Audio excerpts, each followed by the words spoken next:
Assalamualaikum warahmatullahi wabarakatuh. Yang terhormat Ibu Indah Dewi Maharani, MM, selaku dosen pengampu mata kuliah Inovasi Produk Perbankan Syariah, dan tak lupa teman-temanku Perbankan Syariah 6B yang saya banggakan.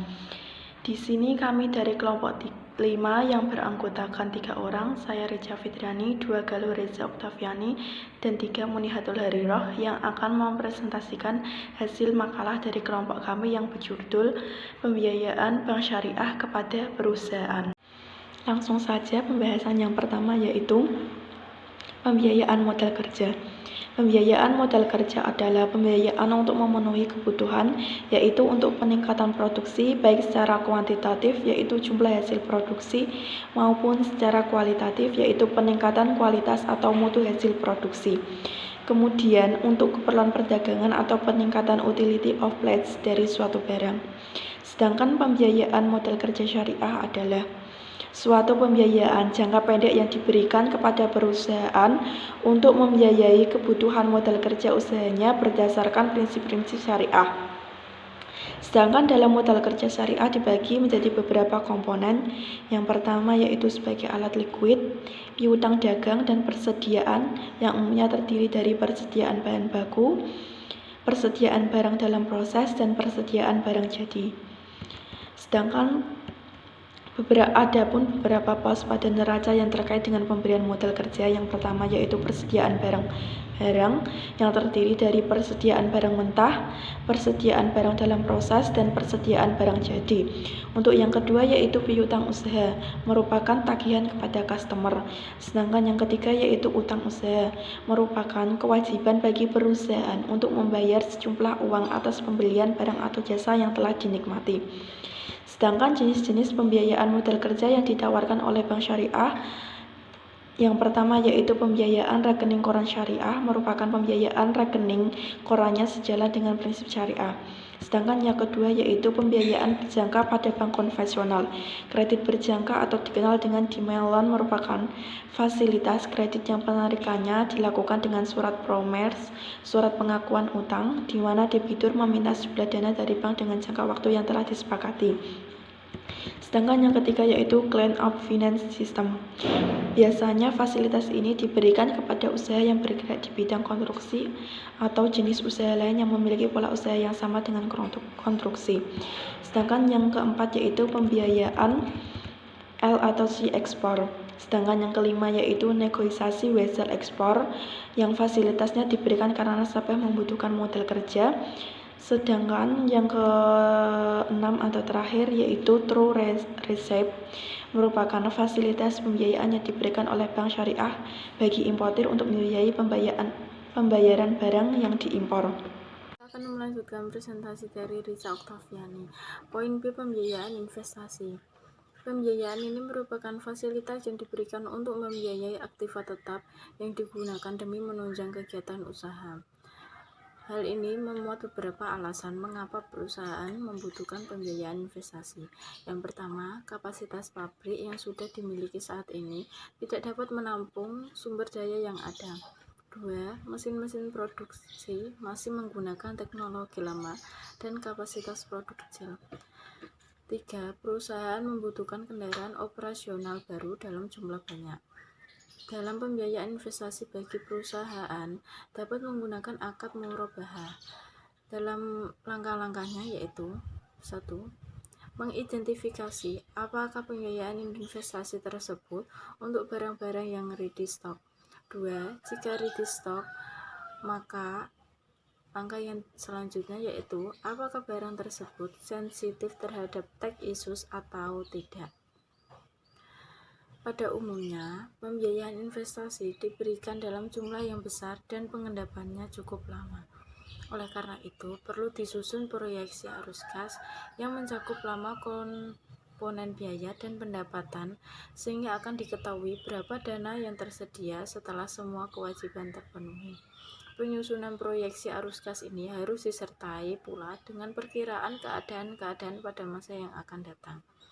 Untuk memperkirakannya, perlu diadakan perhitungan dan penyusunan proyeksi neraca dan rugi laba selama jangka waktu pembiayaan. Dari perkiraan itu akan diketahui kemampuan perusahaan untuk menghasilkan laba dan kemampuan perusahaan untuk memenuhi kewajiban. Untuk selanjutnya akan dilanjutkan oleh Galuh Reza Oktaviani.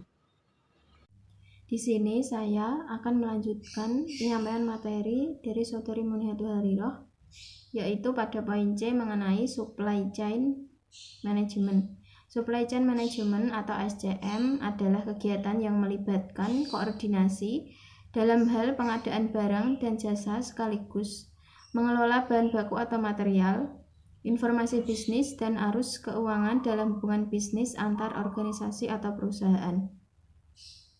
Supply chain management atau SCM menekankan pada pola terpadu menyangkut proses aliran produk dari supplier, manufaktur, retailer, hingga pada konsumen akhir. Tujuan yang hendak dicapai dari setiap rantai pasok adalah untuk memaksimalkan nilai yang dihasilkan secara keseluruhan. Rantai pasok yang terintegrasi akan meningkatkan keseluruhan nilai yang dihasilkan oleh rantai pasok tersebut. Agar rantai pasok tersebut berjalan dengan baik, tentu saja diperlukan suatu pengaturan atau manajemen yang baik juga. Secara garis besar, yang dimaksud dengan supply chain management adalah suatu proses untuk mengintegrasi, mengkoordinasi, dan mengontrol pergerakan bahan baku menjadi produk jadi dan mengirimkannya kepada konsumen.